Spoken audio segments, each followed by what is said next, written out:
Taip, dirbtinis intelektas mokyklose egzistuoja ir gan plačiai, galima sakyti, naudojamas šiuolaikinėje visuomenėje, šiuolaikinėje mokykloje. Tai yra būtent viso to dalis, nes galiu teikti, kad ir mokiniai naudoja, galiu teikti, kad ir mokytojai naudoja, mokytojams padeda, pavyzdžiui, pasiruošti kažkiek pamokom, idėjų paieškai, kai kurias užduotis diferencijuoti, bet vis tiek turi išlikti ir emocija, tik sausas skaitmenintas tekstas.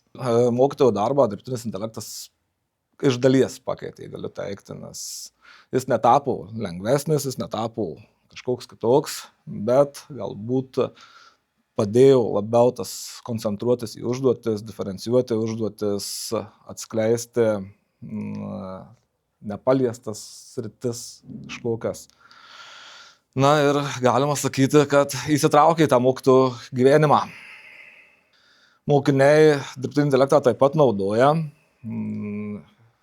Reikėtų iš tikrųjų pabrėžti tai, kad dar norėčiau pasakyti, kad nubrėžti ribas reikėtų aiškias, kam jis turi būti naudojamas ir kaip turi būti naudojamas. Tai norėčiau teikti, kad turėtų būti ir kontrolė, bet tuo pačiu ir skatinti reiktų naudoti. Nes, pavyzdžiui, silpnesniem mokinėjams dirbtinis intelektas gali padėti lengviau mokytis,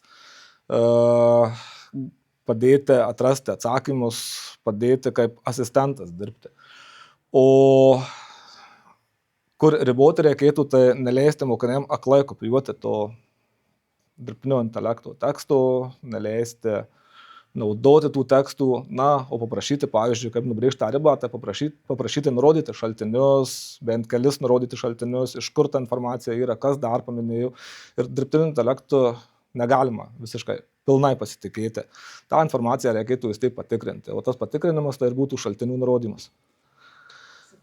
Na, aš manau, kad po 10 metų mokytojo ekranai tikrai nepakeis kažkokie, ar dirbtinio intelekto mokytojai, ar asistentai. Mokytojas vis tiek turės išlikti kaip mokytojas, kaip asistentas, kaip emocijos to ryšio turėti su mokiniais.